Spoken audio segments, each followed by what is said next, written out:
Güneş salam. Sana hürmet. Xuda şükür. Golun özüňiz sagamanmy? Bravo, köp sağ olun gowy. Siz näçäňiz? Biz hem şu attırdık.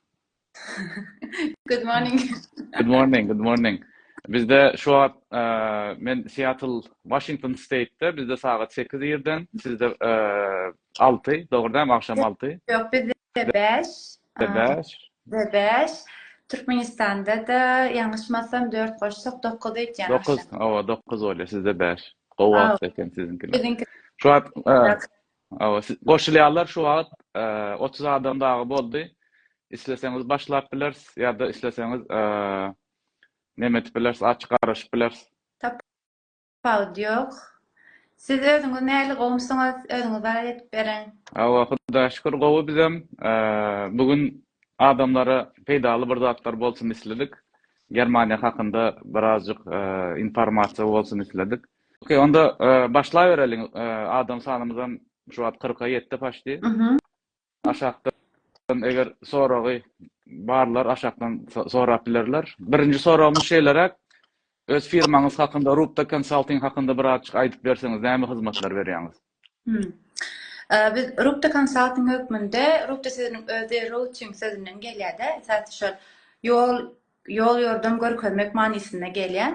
Ýagny studentlere, okuwçylara, talyplara kariyera tarapdan yol görkezýär, soňam öz ýagdaýyna göre, ýagny her kişiniň individual ýagdaýyna göre maslahat berýär, ýagny konsulting etýär we soňundan isleýlerine göre Germaniýada berde okuw programmalaryna yerleşdirýär.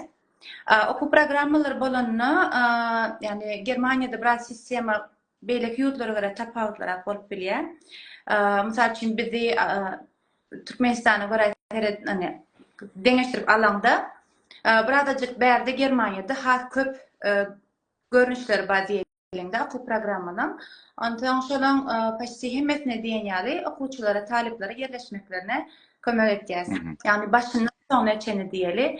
Ýagny muňa üçin başdaky konsultingden başlap gelýär. Diýeli okuwçy okuwny gutaryndan soň näme okajagyny bilen ok diýeli. Oňa test etýär, testiň üstüne bile maslahatlaşýar. Ondan soň belli bir ýere gelenden soň haýsy okuwanyň ýagdaýyna göre gowuljagyny aýtýar. Soň şol okuwy yerleşdirme prosesi, viza almak, bärik gelmek, öňünden çykmak, ýerine alyp gitmek, okuw başlandan soň biz ýanyna kontaktda bolup, bütün şu okuw ýolunda bile ýanynda ýol görkezişi hökmünde bolýar. Düşükli. Konsultasiýany online berýäňiz aslında şeýlemi? Konsultasiya online bolýar. Ýagny biziň Aşgabatda bir tane konsultantymyz bar. Ýerine bar görüşmek isteseler, janlaşylan bilýärler. Atak beýleki, ýani biziň beýleki komandamyz, biz özümiz Germaniýada ýerleşýär. Soňundan esasy kararlar almaly bolanda online etýär berdi. Düşündüm. Okey, Aşgabatda siziň temsilçiniziň, представителиň barlygy gowuzat, adamlar gidip özleri bilen online bolman özleriň göni ýüzüme ýüzem görüşüp bilýärler, şeýlemi? Hawa. Ýöne öpmany suratda öňünden janlaşmaly. Ýani belli bir sagatlarda ofisde bolýan konsultantymyz ýa-da iki sany adamyň çakmışmalygyny şonu gözden tutmaly. Näme üçin Germaniýa ol ýerde okumagyň peýdalary, şonu aýdyp berseňiz. Inişeler aýdaýyn Germaniýada okumagyň gatykän peýdalary. Esasy birinji Germaniýa näme Germaniýa diýileni akla gelýände Germaniýada okuwlar mugut diýip geçýär. Ýani mugut diýende bukvalnym smysly mugut. Ýani bir çağany sadykdan 3 ýaş sadygyndan başlap, soňundan başlangyç mektep, orta mektep, ýani okuw özün alandan soňdan bakalavra bolsun, soňdan magistratura diýeli. Ýani bütün okuwlar mugut bolup gitýär. Edil bakalavra magistratura diýende tuition fee diýip bir mizirni bir töleýän zatlar bar, töle bolýar. Olam semestr başyna 100-den 400 euro ýalyrak. Ýöne umum alanda mugut. Esasy şol sebäplen biri bolup durýar. Ýene bir sebäplen biri Germaniýada okuwlaryna programmalar şeýle düzülenine practical basic diýilär. Ýagny mesela student Ausbildunglar bar ýa-da dual student programmalary bar. Hepden 2 gün okuýarlar, 3 gün işleýärler. İşlen günler üçin bular hem pul gazanýarlar. Ýagny okap ýörkäler. hem praktika gazandyklary bolar, hem pul gazanýarlar, öz gününi geçirip bilýär şo pul bilen. Hani ondaşyndanam asl Germaniýa özü, hani bu men şahsy öz nazarymda, hani bärde ýaşandy, özmem gördüm, şonu tejribe etdim. Ýewropanyň merkezine ýerleşýär. Ýani eger şu Germaniýa üstü bilen Ýewropanyň hemme ýurduna asatlyk bilen travel edip bilýär, gezip bilýär. Yani o tarapdan uly bir advantage bolýar. Ondaşyndanam yani gelecek kariyera tarapyna seredende ýene bir advantage, yani bu tarapyň biri ulul kampaniýalar BMW, ondan soň Siemens diýdi, Bosch diýdi, olar universitetlerle beraber işleşýärler. Yani taliplerini praktikum diýilýär, internship diýilýär. Şonuň üçin yani olar universitetlerin üstü bilen göni şoňalyk ulul kampaniýalara praktika bilen başlap, soňra full time jobda ýerleşip bilýär. Yani şoňalyk kän bir gowy taraplary bar. Onun daşyndan hem hani tak Germaniýa diýilse education birinji hani gödüňe gelýänler education diýilýär. Çyndanam hani öz çağalama okuwyna gitdim. Men özüm bärde magistratura etdim. Yani kaçsa kabyzy sibäk çaýat diýilýär. Yani şoňalyk. O nemyslaryňky belli, hemme zat maşyndan seredipseňiz Bosch kampaniýasyndan Siemens'e emmesinde kaçtı, wyşy kaçtı. Şoň üçin nemyslaryň o tarapyna şu wagt aşakdan tatpişikler soraýarlar. Şu wagt däl de men çünki ýetdiýär soraýarlar. Soňunda sonra jogap bölümine geçende ýazaýyn gaderly tatpişikler aşakda. Şu wagt men birini okudum. Ýöne soru jogap bölümine geçer, soňunda şonda sorasaňyz has gowalar. Çünki ýetdiýär aşakda. Okey, Germaniýa bilim bulganlary kaýsylar we olar barada gysgaça aýtyp berseňiz, ýani tölegleri, gerçi aýtdyňyz olary, gerekli şertler, mesela universitetler töleglimi diýip bir soru nemetdik, ondan diýdiňiz siz, tölegi ýok diýip. Belli bir fiýsi bar, näýlerak fi? Fi bolanda semestr başına diýile, ýani ýyl 2 bölümde sam semestr, birinji semestr diýip 100 eurodan 400 euro töwereginde bolup gitýär. Yani bütün Germaniýa boýunça alanda şeýle diňe bir ştaty bar, şo ştatda biraz gymmadrak bolup bilýär. Bu ýöne köplenç public universityler diýişli. Yani asal umumy alanda Germaniýada public universityň sany private'dan has köp. Private'lar tölegli bolýar, конечно же.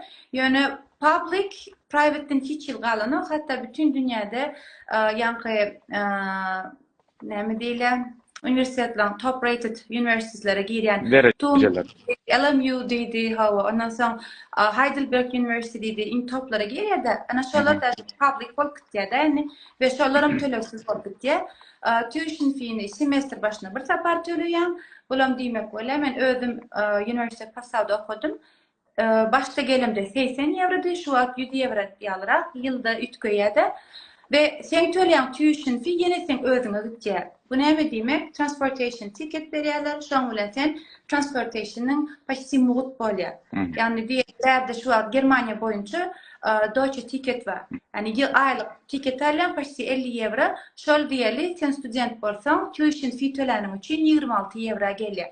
Yani sen 26 euro aýda töläp bütün Germaniýa boýunça mugut travel edip bilýän. Mugut, yani içinde avtobus, U-Bahn, S-Bahn, bir şäherden beýlek şäherlere mugut travel etýär. Hani ondan soň librarylara girýär içine, şoň library resource'laryny ulananyň üçin. Yani ol ýene de sen öz ulanýaşyň üçin-de. Yani düşünüpler. Gaty el yeterli, affordable baharak aňyrda. Indi şöyle bir zat var. Meňem kän öň eşiden zadym. Nemes dil derejesine ähil bolmaly. Mesela Mataýda şert diýip bilýän men, nemes dil öwrenmek eger aňyrda okujak bolsaň, nemes dilini haçan belli bir derejede bilmeli. Şo barada aýdyp berseňiz. Indi nemes dil derejesine gelemizde okuwy birinji biziň diğer taliplere ya okuwçylara yerleşmene kömek etýän programım exchange programı. Exchange program Amerikada flex var, şoňalar okuw okap, orta mektep okap ýörken bir ýyllyk bärik okuwa gelýändir, bärde okuyan. Şondan başlap magistratura çenni programmalarning hemmesi diýenýärler B2 derejesinde nimetski isleýär. Bu näme diýmek bolýar? Okuwlaryň programmasy, curriculumy köplenç nimetski dille bolup gitýär. B2 derejesi diýmegem upper intermediate bolupdyýar. Yani minimal baýky talap edilýär. Maňa exchange program girýär, student college girýär. Student college bolany okudan soň kapat kursalyk 1 ýyl okaýan. Şol girýär, ýene de baýky gerek. Ausbildung diýip programma bar, hem okaýan hem işleýän.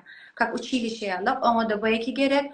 Ondan soň bakalavran köp bölümlerine baýky gerek. Magistratura gerek gelende magistraturada ýene de ingliz diline has köp opsiýalar tapyp bolýar. Ýani ingliz dilini okamak üçin ýene ingliz dili diýemde proof gerek. TOEFL, IELTS, käbir ýerlerde Duolingo, käbir ýerlerde universitede ingliz dilini okudum hakynda bir kepilnama bolsa, hani oňdan hem kabul etýänler bar. Düşünükli. Значит, nemis dilini öwrenmek gerek. Nemis dilini näçe ýagdaý bolýar? Misal üçin diýeli talipni okumak isleýär, okuwçy okumak isleýär. Belli bir derece A1, A2-ni diýeli öz bolan ýerine de öz başlap okanan bolsa, sertifikat gerekkä.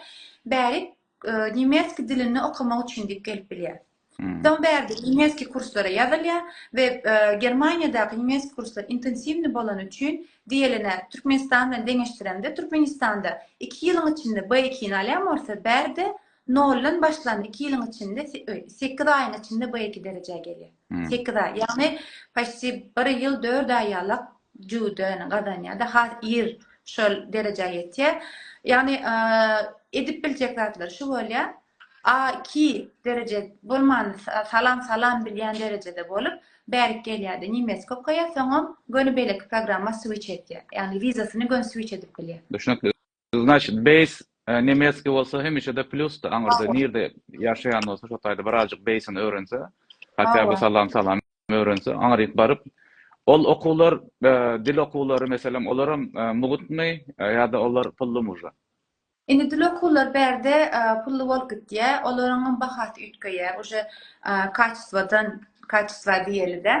Soňra viza ýagdaýy bar bärde gulmet. Ýagny viza ýanky diýdimi A1, A2 aslında A1 bilen hem gelip bilýän sen bäri. Ýani bäri hiç seni etmeýe de kurslarda kursa girip bolýar. Ýöne viza ýagdaýy bizde kyn. Ýani bizde A1, A2 bolmasa bolmanly hani viza almak kıyım bolýar. Şo tarapdan men agzak geçdim onu. Kurslaň bahasyna gelende olam ýene de ütkeýe, ýagny 300, 400, 500 ayda euro şeklinde tölegleri bar. Ýani olar intensivni kurs bolup gitýär. Hani o temada da ýene de hani bizilen eger maslahatlaşsa, hani nähilrak edende has amatlyrak bolup biler ýa-da bir nähil, yani biziň spesifik işleşen kurslarymyz bar. Biz özümüz kömek edip bilýär o temada da. Düşünükli. 8 aýda öwrenýär diýäňizde dili. Nolan başlana 8 aýda baýka getip bilýär. Düşünükli. Okay. Indi Germaniýada nirede ýaşamaly, opşitlarda ýaşap bolýarmy? Onu şonu bir demetsem, onuň aňyrdaky cost of life, ýani baha nähilrak aňyrda ýaşaýyş üçin. Indi geredin, şäher temasyna, biran baha temasyna gelende ikisi bir-biri bilen correlated bolup gitýär. Ýagny bir talip öz ýagdaýyna görä şäher saýlap biler. Diýeli, eger-de maddi tarapdan özüni üçin edip biljek ýagdaýda bolsa, onda uly şäherleri hem saýlap biler. Uly şäher opportunity can bolýar, iş tarapdan opportunity can bolýar. Mysal üçin, ýa-ni Top Rated University Münihde ýerleşýär. Ikisi LMU TUM öýde. Ýani Münih ýöne gymmadrak bir ýurt, bir şäher bolup gitýär. Indi eger-de men öz şahsy maslahatym kiçirek şähere gelip kiçirek şäherden başlap soň uly şähere move etmekde. Sebäbi gatty uly tapawut bolýar, ýani cost of life'da. Tapawutynyň sebäbi rent tapawuty bar. Diýelim taýçyn men özüm Passauda ýaşadym, soň Münchene göçdüm. 3 ýaşaýarlyk tapawut etjäde, ýani bädi bahasy. Onuň esasy rente gitýär, çykdaýjyn galan zat paşty şowurdat bahalar. Uly şäher bolsun, kiçi şäher bolsun, galan çykdaýjyn paşty şowurdat. Bini rent tapawut. Rent tapawut. Uly tapawut edýär значит rent. Uly tapawut etýär. Ýani olam ýene de biram şu bar. Indi diýeli, men şu aýdamda öýüm bahasyny aýtdym, öý bahalaryny aýtdym. Ýöne student bolanda opşitde ýaşamak opşinam bar. Opşitde ýaşamak opşiny el ýeterli bolup durýar. Biram bizim türkmen taliplerimizde opşitde ýaşan wagtlary Türkmenistandan konvertirovать edip töleg edip bolýar. Ýani zadını, tölegini. Soň ýene nerede galyp bilýärler? VG-de galyp bilýär. VG bolanna shared flat bolýar-da. Ýani bir öýü 3-4 san talyp bolup alýarlar. Her kim aýratyn bir otogunda ýaşaýar. Biram özlerine studiya şeklinde bir kiçirek bir otogluk kvartirany rent edip bilýärler. Hani şoň ýalyrak optionlar bar. Eğer kurs üçin, dil kursu üçin gelseler, exchange school üçin gelseler, misal üçin student kolleg ede, hani halk başlangyç üçin gelse, onna maşgalan ýanyna hem ýerleşdirip bolýar. Yani gelen hani ýaş bolsa, enata ala detýän bolsa, onda maşgalan ýanyna ýaşaýarlar. Düşünükli. Host family bolýar-da, bärde de şoň ýaly. Okay. Opşitlary yerleşmek üçin belli bir şertler barmy ýa-da apply etseň, başvursaň yerleşip bolýarmy? Indi opşitlaň ýa-da şeýle, hani availability nähil bolýar, şoňa bagly bolýar. Da olam birazajyk maňlaý diýeýinmi? Yani käbirleri görnöçükkä, käbirlerine hani üniversitede ütköýe, yani talaba göre gitýär-de, yani käbir üniversitede moş talap kän bolýar. Ýöne öňürekden hereket etseň ýa-da diýer gelenden soň 6 aý soňam çykyp bilýär, ýa-da 3 aý soňam çykyp bilýär. 2 aý, 3 aý başga bir kwartirada galyp soňam hani uje apply etip goýar, uje nesibesine göre yer açyly berýär. Hani şoň ýalyrak buran. Düşünükli. Meselem bärde Amerikada öý tutulan ýagdaýynda 1 ýyllyk kontrakt edilýärdi. Ýer çyksaňam öýden belli bir jezasy bar. Aňyrda da şeýle kontraktlymy ýa aýdan aýa töläp edip bolýarmy? Bärde birazajyk bar landlord bilen ulalaşyň nähil gitse şoň ýalyrak bolýar. Bärde de 10 ýyl isleýänler bolýar. 1 ýyllyk ýa-da 2 ýyllyk hökman edip goýan. Ýene gaty ar. Yani bärde hiç kimi oblayt edip bilen. Yani ne men 2 ýyl ýaşajaktyryn diýip bilýär, ne de ol senden 2 ýyl ýaşajak diýip bilýär. Açyk goýulýar kontrakt. Ýöne käbir kada kanunlar bar. Şo kada kanuny eger men bossam, onuň men çykarman hakkı bar. Eger ol bossa, men şu taýdan çykman hakkym bar. Yani ol sözüne durmasa landlord. Yani şu ýalyrak burada berdi. Allah şükürler. Diýelim men çykjak bolsam şulaydy. 3 aý öňünden aýsam, çykmana hakkım bar. Diýelim men çykmany planlaýan, ona 3 aý öňünden aýtmaly, inform etmeli. 3 aý soň çykjak men. Düşünükli. Aňyrda meselem universitetler ýa-da college'lar arasında ütkötüp bolýarmy adam islese, başga universitete, öz universitetine transfer edip bilýärmi? Hawa, edip bilýär. Hatta näme käbir üniversitetleň transkriptini, hani diýelim men şol passawda okudum, soň başga bir üniversitede geçjek boldum. Soň üniversitet bilen eger ulalaşykly bir şey, yani eger men alan sapaklam, bärdek üniversitede men yani okujak bölümi laýyk gelýän bolsa, onu men transfer edip bilen transkript. Hatta şeýle ýagdaý bilen hem garşylaşdym men. Geçen bir ýerden tanışdym. LMU bilen TUM'da şo bir wagtda okap otýar. Soň ol näçe bolýar diýende, ikisiniň hem programmasy deň, ikisine de şo bir wagtda kabul alýar, ikisine hem accept etýär. Bir üniversitede okaýar, ýöne gutoryny ikisiniň hem diplomlaryny gutordy goýan. On ýalyk. Ýa-da käbir sapaklar onlar ýa käbir sapaklar onlar. Ýöne ikisiniň hem sapaklar bir-birine kabul edilen için nämetçe hani on dadyny kreditleri muňa transfer edip. Düşünükli. Fatgowy. Aşakda ýene soralar gelýär, patbeşikler gaýrat edin bir açyk gürleşeli, ondan soň size oçurt berjek. Şu wagt men görüp ýetişemek, çünkü geçýär. Okay. Bärde şöyle bir sorak geldi ýene. Üniversitede okuwy turup, okuwy turup göni girip bolýarmy? Dopustim, okuwy turdyk, göni üniversitede girip bolýarmy, arada bir näme barmy? Ine okuwy turandan soň eger de nemesçesi bawarsa Ausbildung'a girip bile. Ausbildung bolan ýa uçilişe diýdi-de. Şoňa girip olam 3 ýyllyk okuw bolup gitýär-de. Yani olam ýokary okuw hökmünde kabul edilýär. Onu sorup hem gowy işlere ýerleşip bolýar bärde. Ýöne B2 derejesine nimeskisi bolmaly.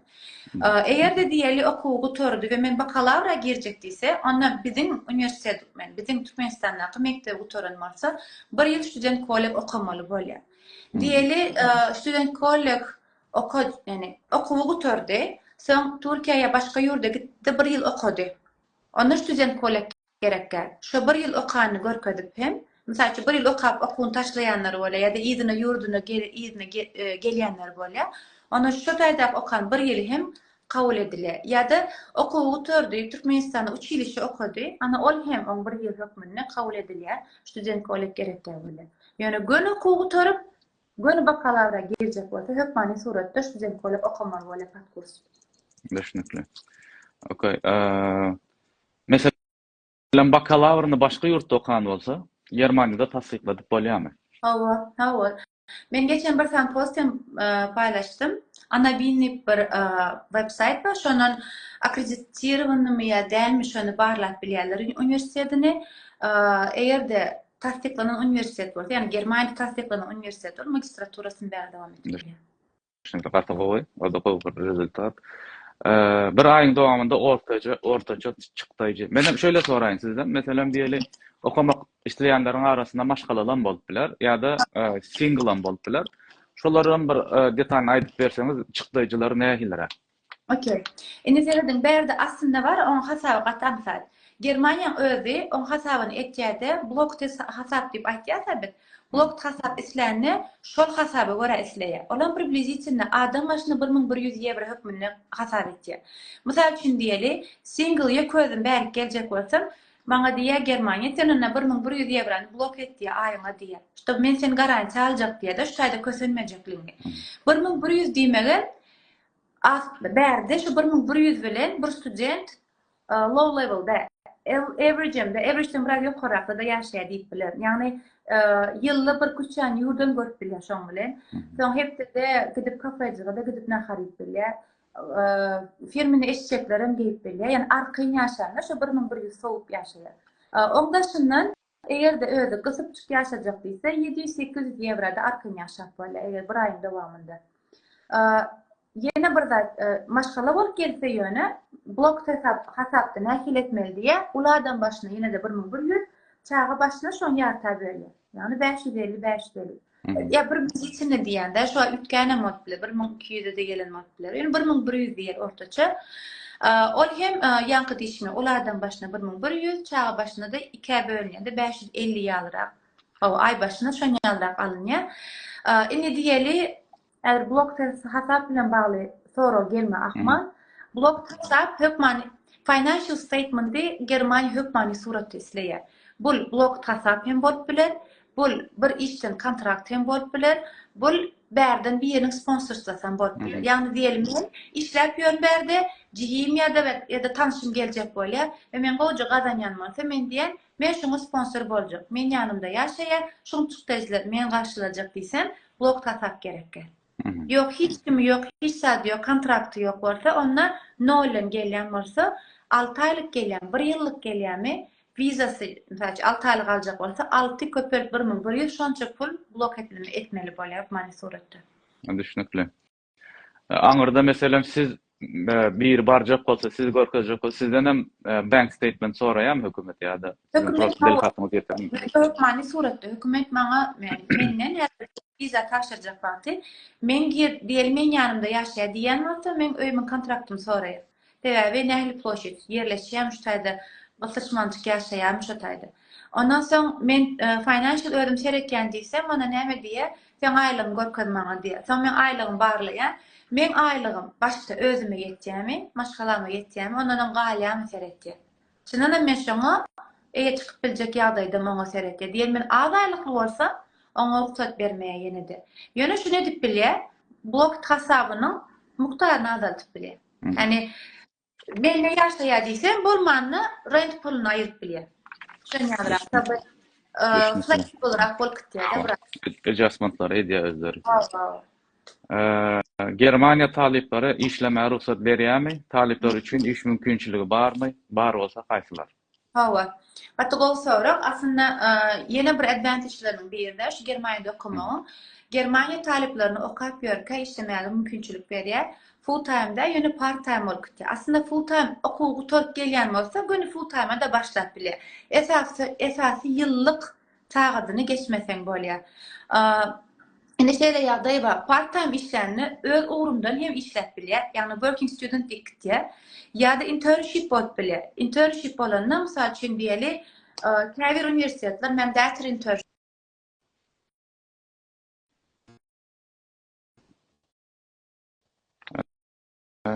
Ses kesildi mi? Ha, endi eşdeli. Aýny şu anda eşdeli. Yine ki. Can gelýär diýen size. Ha, hocam geliyor. It's okay. Yani part time dedik, olan working student boluk diye. Ol yarım stavka hep de 20 saatrak boluk diye. Ondan soň internshipler var. Internship birazcık full time hasabyna gitdiye. Kak praktika boluk diye. Ýöne ol kontrakty wagty belli bolýar. 6 aylyk, 3 aylyk bolup bilýär. Onda şundanam mini job diýip bir zat bar. Mini job bolany ýa-ni part time'ym ýartysy. Yani ol general work'de işleýär diýeli. Официант bolup işläp bilýär, bakery'de işläp bilýär, yani ýa-da как это dostavщик hökmünde işläp bilýär. Olar hem aplaçymysy goýar. Mysal üçin minimal 12,5 € bolsa 13, 14, 15, 16, 17, 18'e çeýen päçin dostavщикler 18 € çeýen alyp bilýär sagat başyna.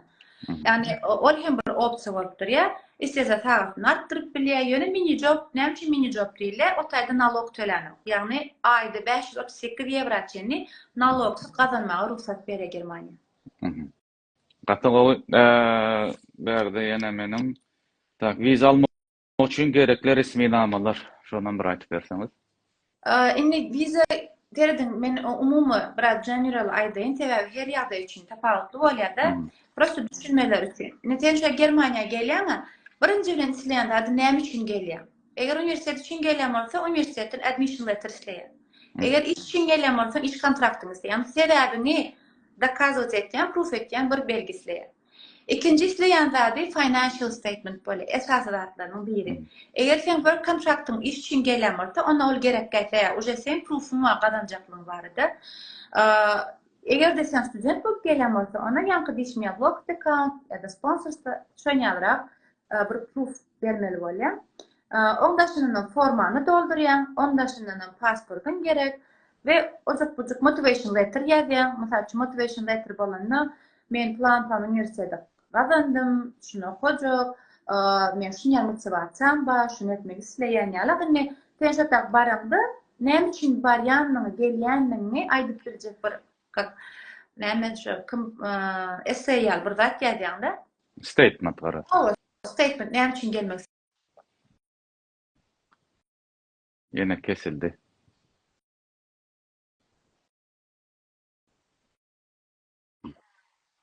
eger üniversitet bolsa, ona transkriptini isler, master üçin bolsa bachelor diplomaňy isler. Yani o taýda uje her kimiň öz ýagdaýyny, näme sebäp bilen gelýän bolsa şu zatlaryny. Düşünükli. Okay. Öň med uçilişi okan bolsa, gün iş tapyp bolýarmy? Şertleri nähil? Meselem Türkmenistan üçin diýip ýazdym men ýöne.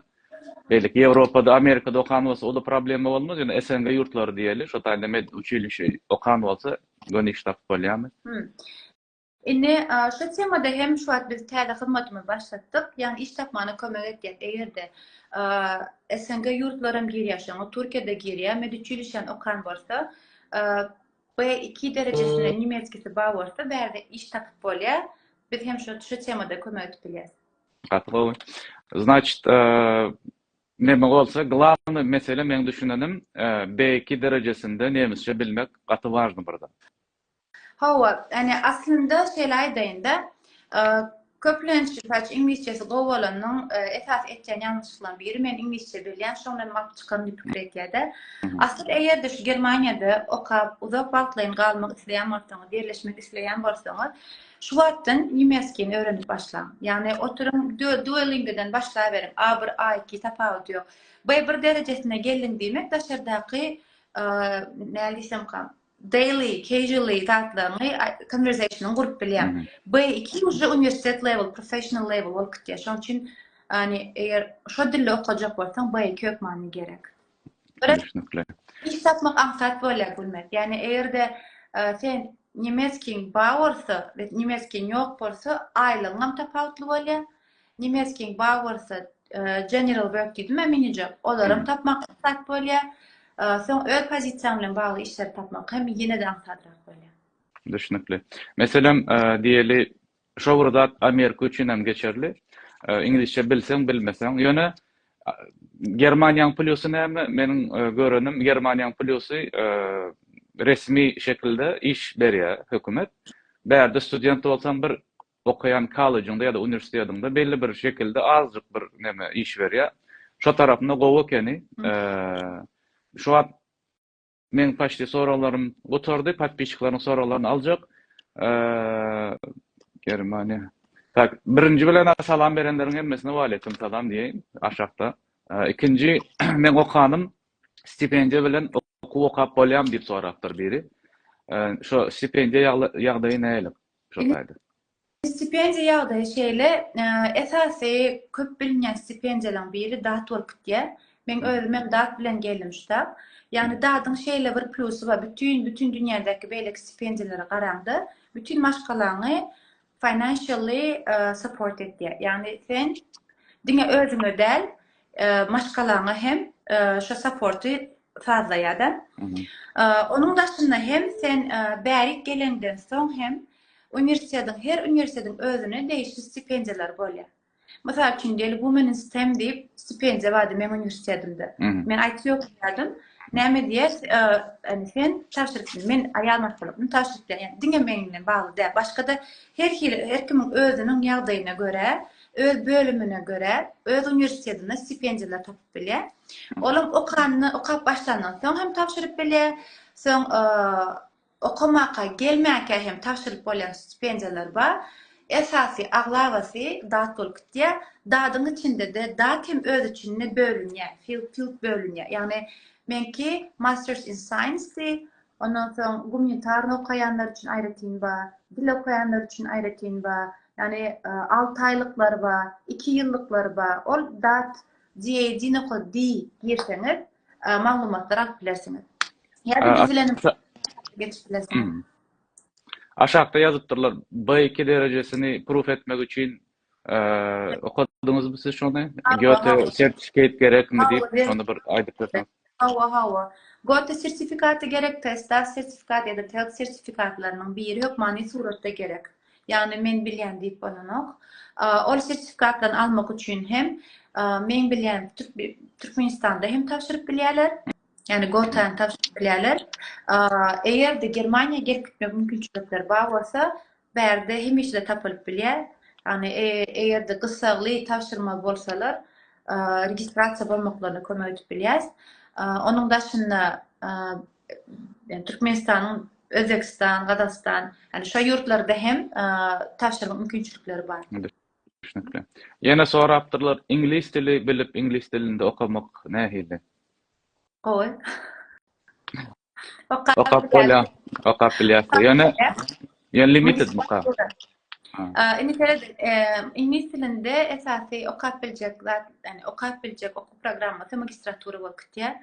Yani aýdyşyn ýalyk magistraturada İngiliz diline programmalar gatken we käbir halatlarda käbir sapaklary mandatory alman sapaklary nemisçe bolsa, onda nemisçäni öwrenmek bola okuwyň ýanynda ýöne käbir programmalar bar, şu İngilizçe wagtya. Ana bütün magistraturlar İngilizçe okuýar. Abi şunu bakalavr okap olanok İngilizce'de. Söyledim ben. Private üniversitetler var. Ona okap bolan. Ýöne private'laň bir desadvantage tarapy var.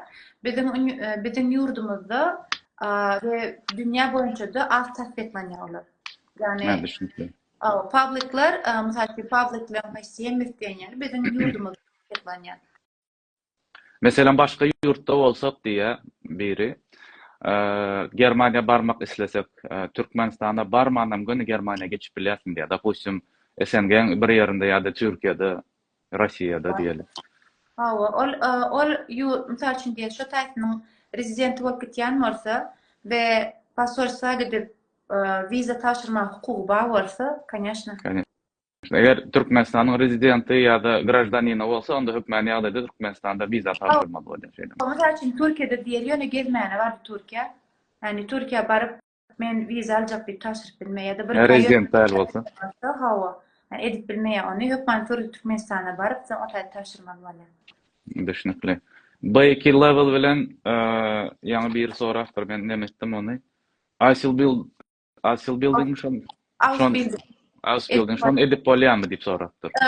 Bir bilen gaty çäkli programmalar bar, gaty çäkli. Ýöne men öz maslahatym baýkin okapsaň edim. Sebäbi bütün okuw programmasy nemis dilinde bolýar we bir bilen başlamak ýene-de sapaklardan galyp ekstra bir ýyl okumak bolýar. Ondan ýarym ýyl ýa-da 2 ay baýka diçini çedip ondan soň okumak has mantykly görýän.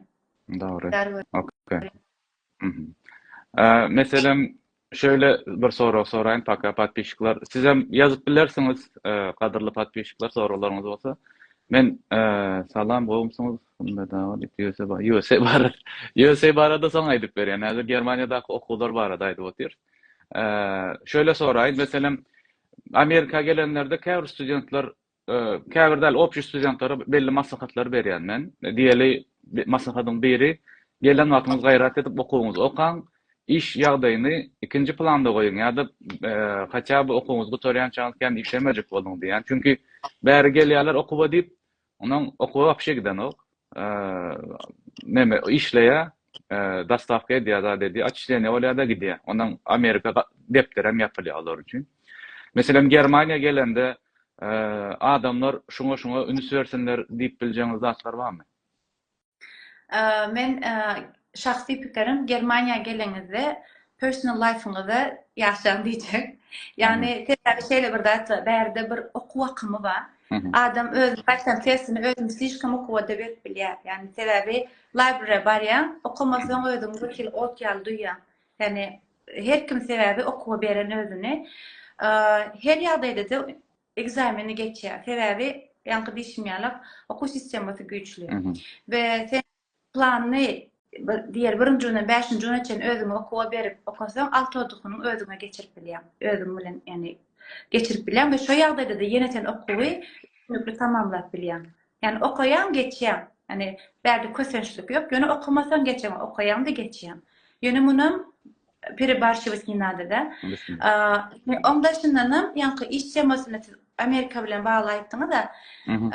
Ýene de bu temada da okap başladyňyz 1-nji 2-nji semestr öz bölümüňiz bilen bagly working student pozisiýalary gönderdip başlaň.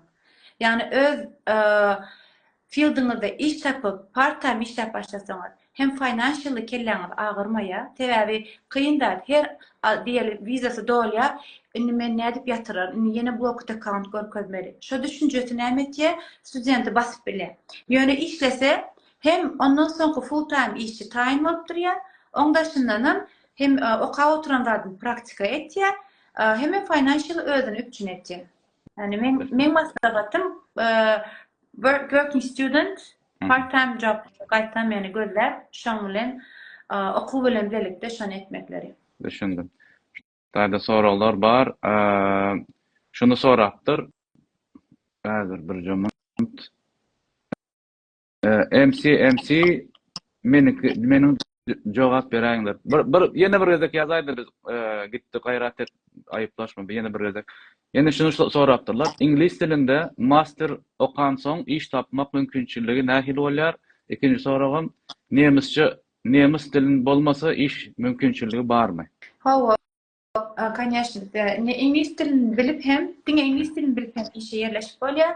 Ýöne bölümü kynçylyk leveli ýetgeýär. Mysal üçin IT bolsa, diňe developing bolsa, ýene de şansy uly bolýar İngiliz dilinde diňe tapmak.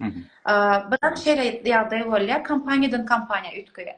Käbir kompaniýalar, bäzi international kompaniýalar kän, ýani daşary ýurt bilen global müşteriler bol kompaniýalar onlar kompaniýalarda uly bir requirement bolan ok nemisçe bilmek. Ýöne özüniň bäsiniň ýani local company'si bolsa we local industry bilen işleşýän bolsa we pozisiýasy diýeli communication gerektirýän bolsa, onu nemisçe talap edilýär we tapmak kynrak bolýar. Ýöne ýanky diýenim, molim bolsa, onu wagşy kyn bolýar. Şeýle o taýda diňe gürlemeli. Şo taýda requirement ýani näde diýsem kam iş tasklary, iş responsibility şoň bilen bagly bolup durýar-da.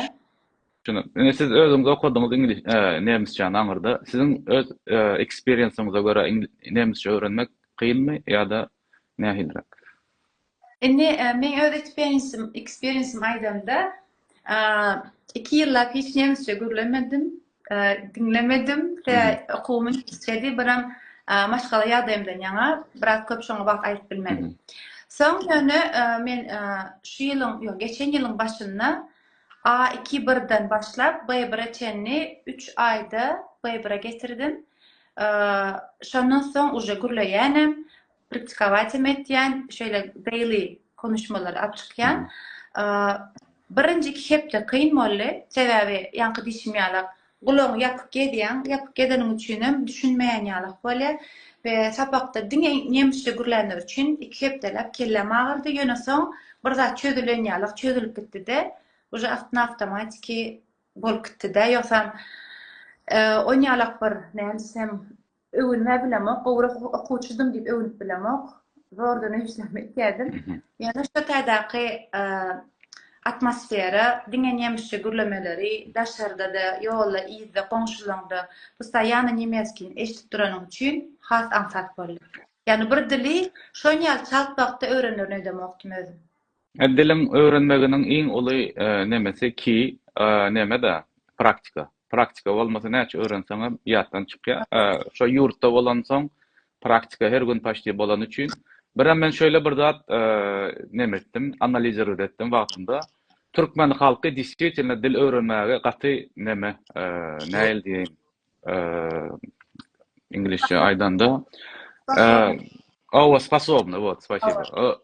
Şoň ýaly, çünki aňyrda uje nemedilende iki dilden dogulyan, Rusçany, Türkmençany bilýän, soňam häzir uje seriallardan, zatlardan Türkçäni, türklerden gowy gürleýär bizimkiler tüveleme. Ondan nemisçanam aňyrda baryp ýerinde öwrenmek, конечно, has ýeňil bolarmy diýen.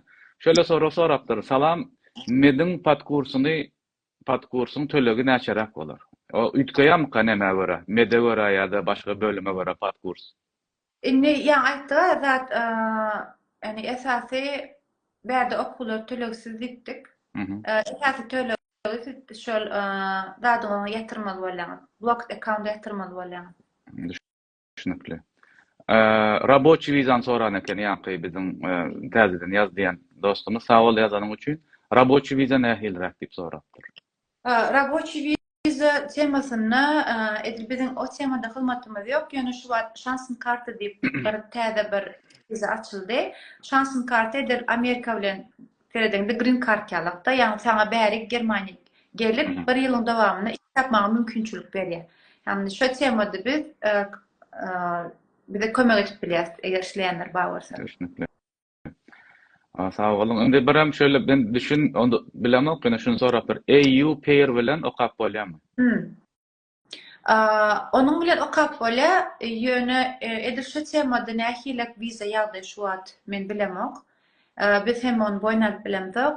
Ýani au pair bolanda o programy bäri işlemäne gelýärler-de.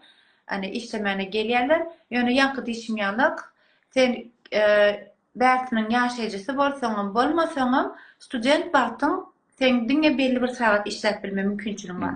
Eger au pair bilen gelende sen full time işlemek obligationyň bar bolsa, onda okap bilmeýär.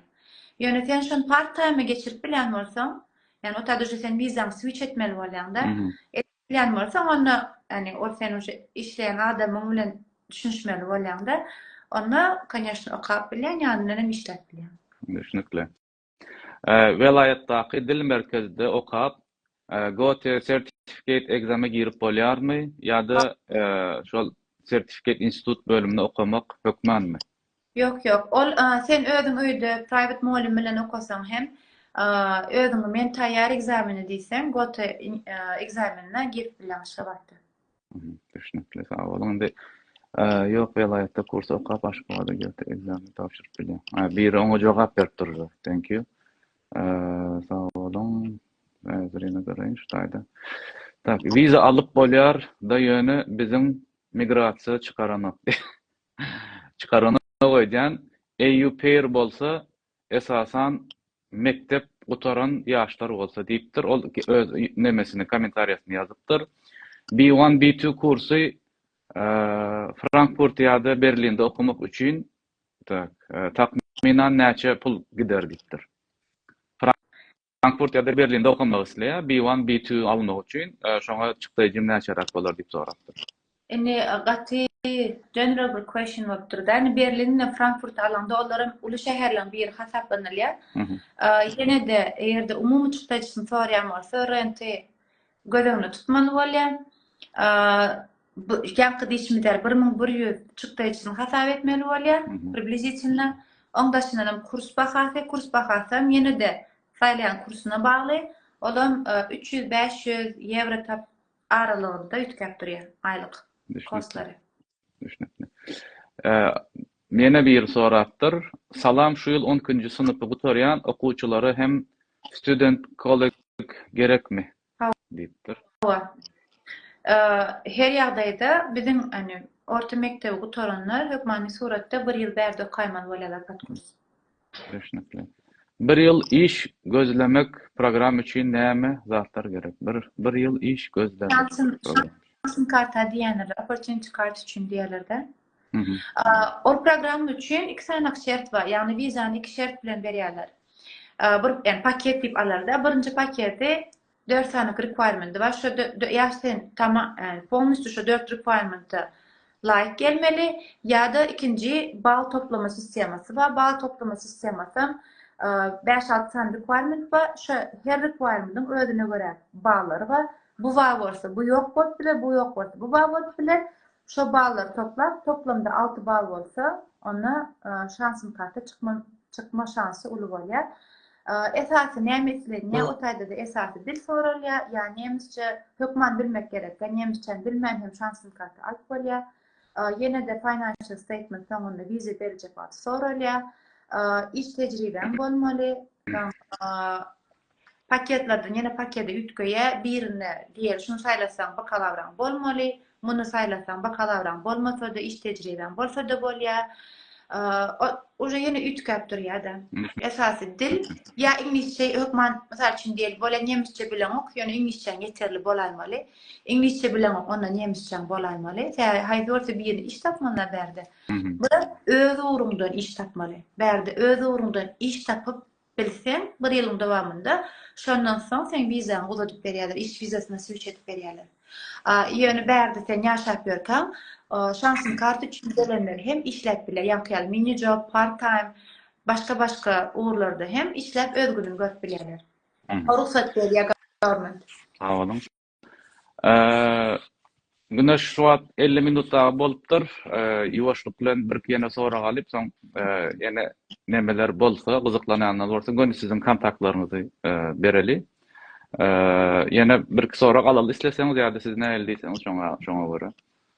Bir kısa sorak alyp biler, soňam isle ýani eger başga da soralar bolsa, Instagram sahypamyzdan bize kontakta geçip bilerler. Ýa-da konsultantymyzyň nomerdi sahypamyzyň bio-profiline bar. Konsultantymyzda hem gönü ýazyp jaňlaşyp bilerler. Düşünekli. Indi şu sorakdyr. Ausbildung bilen maslahat berjek bölümlerimiz nähil? Haýsy bölümler maslahat berýär? Bölüm hökmünden gaty bärde optionslar gatyken, yani adamyň öz islegini näme şoňa seretmeli. Esasy bärde Germaniýany nazara alanda, onda medisina ogry bolup biler. Täze medisina talapken bärde, yani soňy bilen hani iş tapma temasyna da, aýlyk temasyna da gowat diýär. IT bölüm saýlap bilerler. Ýene de bärde IT bölümlerinde de iş talaplary ken. Men edir şu wagt gözüme tutýan şo bir ikisi. Galanyň öz isleglerine görä turizm saýlaýanlar mysal üçin. Ondan soň gumanitar bölümler saýlaýan bar. Birazajyk uje taýdaky personal preference bolýar. Düşünekli. Menem şu iki bölüm maslahat berýän, bärde birazjyk kynrak конечно medisina, ýöne IT şu dünýäde AI'lar zatlary güýçlenip barýar. Köp adam şunu diýär-de, AI güýçlense köp adam işini ýitirýär, onda näle bolýar diýip menem şonda diýär. IT okasaňyz AI-ym bir kontrol etmesi gerek. Siz AI kontrol edin, AI sizi kontrol etmesinde. Şoň üçin IT o bir bölüm diýip menem näme diýän. Ýene näme? Interior designer barmy Ausbildungda diýipdir. Bardyr nägerdi? Bar yönet Ausbildung'um birazcık şeyler bolup gitýär. Käbir bölümleri diýdiga ýa sana töleýär. Käbir bölümlerde sen tölemeli bolýar. Ýa şunal interior design diýdi. Ondan soň salon işleri diýdi işte kısatı, beauty tarapdan bolýar. Şonda bölümlerde sen töleg etmeli bolýar. Tölegli bolup gitýär okular. Ona göre işleýär diýýär. Birak käbir bölümlerde tölegli bolup gitýär-de. Soňky soram şöyle öz talaplaryna göre mümkinçilikler açýarlar. Mesela için men şoňa ihtiyacım var diye, şo gerek maňa diýdi, oňa mümkinçilik açýarlar. onda ýagdaýa göre meselem bölümine göre de siziň bilen konsultasiýa etse gowy. Meselem şu bölüme nähili neme diýip pikir berýäňiz diýip. Şoňa göre sizden sorasa. Şertli şekilde kabul alsam diýe, nemisçe bilmän Ausbildung'a okap bilýän diýipdir. O näme diýmek isläpdir siz düşünäňiz? Hawa inni edil Ausbildung temasyny plandat diýip bilemem. Ýöne bakalavr temasyny bolup bilýär. Ausbildungda birazajyk eýem otaýda praktikada girýär işin içine. Şoň üçin kısarak bolup bilýär. Ýöne bakalavr üçin şoňalrak optionslar bar. Yani olam ýene-de üniversitede ütköýär. Bölümden bölüme ütköýär. Yani eger-de başgadan tarçyn dowam etse soralar gelir bolýan bolsa webinarlarymyz bolýar Gulmet. Şoňa bilerler. Gatnaşmak isleýänler Instagramda maňa kontaktlaryny ýazyp iberip bilerler. Bir e-mail iberip yani inform ederiz adamlary ýa-da Instagramda da eger-de aktivni bolsalar görüp bilerler. Käwat seminarlar etýär on-site Aşgabatyň özüne. Aňardaky konsultantymyz seminar geçirýär. Yani otak barp hem soraw jogap berip bilerler. Ve ýanky diýilmeýän webinarlarymyz bolýar köplençe. Onda jemläliň isleseňiz, şunaýda Rupta Consulting firmanyň ady. Güneş şotaýda ofitsial представитель Germaniýada bolýar Güneş, aslında ýöne Aşgabatda barp gaýdy, arada da barp gaýdygyňyzy öýdýän Aşgabatda. Rupta Consulting öz представители bar, temsilcisi bar Aşgabatda. Oňa Rupta Consulting Instagram sahypasynda oň kontakty bar. Ýene de Rupta Consulting Instagram sahypasy üstünden Güneş bilen habarlaşyp bilersiňiz ýa-da Aşgabatda kontakty gerek bolsa sorap bilersiňiz. Webinarlar bolýar diýe gatnaşyp bilersiňiz. Eger çynyňyz bilen Germaniýada okujak ýa-da işlemäge paka iş vizasynda nämämiz ýok, belki ileride bolar diýdiler. Ýani okujak bolsaňyz hökmani ýagdaýda Rupta Consulting'i ýazarlaň, takip edin, follow edin. Soralarınız olsa da Güneşe sorap bilersiňiz. Bugün yeterince sora galdyk. Ýene de keleňizde başga soralar bolsa arkaýyn Rupta Consulting üstü bilen habarlaşyp bilersiňiz. Güneş siziň aýtjak zadyňyz bar bolsa sizem bir kızada aýtjak diýsem. Men birinjiden size sawrasyn aýtmak isleýän Gulmet. Närisem informatif bir interview, yani soralarymyzdan bolýardy. Ve gatnaşçylara hem köp sawrasyn aýtmak isleýän, gyzykly bol soralar berdiler. Şeýle hem ýanky siziň aýdan zatlaryňyz, men hem şoňa goşulýan. Soralaryňyz bolsa kontakta geçiň, webinarlarymyzda gatnaşyň. Umumy aýtjak zadym bolmajak zat ýok. Esasy men şunu görýän adamlarda gözleri gorkan, Ýewropa diýilýär bolýan, çykdyjy, gymmat, pul, ol, bul, dil gorkular bar. Ýöne şolaryň hemmesem ýöne gorky bolup gitýär. Ananyň gelýänler hiç kimden tapawutly däl. Senden menden hiç kimden tapawutly däl. Esasy isle gerek, arzu gerek, höwes gerek, kynçylyk bar. Ýöne kynçylyklar, yani geçilmejek bir kynçylyk däl-de. Yani diýýärmi diýýär. Yani men isleýäňim üçin bardy etýäňim, onda ädimiňizi diýip maslahat berýände, şonu goşmak istedim. Sag bolun. Follow your dreams diýäňizde. Follow your dreams. Men özüm küçükçe akam Germaniýada okuw diýip arzu etdim ve 32 ýaşymda, 31 ýaşymda gelmek nesip etdi. Yani men üçin gaty geň bir zat boldy. Birinji sapar tapşyrdım da ve gönü geçtim. Soň şonu diýdim, yürekden ananyp, ýogsa bir çağam ma nädip ederin diýip pikirlenýärdim. Ýöneçinden istese ýolan özi, gapylaň özi açylýan eken. Men şoňa ananyp. Strimit etmeli, berem dilek etmeli. Sağlıkta görüşelim. Sağ olun. olun köp wagt aýranymyz üçin. Size de sağ olun. Ýene-de soralarınız bolsa Rupta Consulting. Sağlypda görüşelim.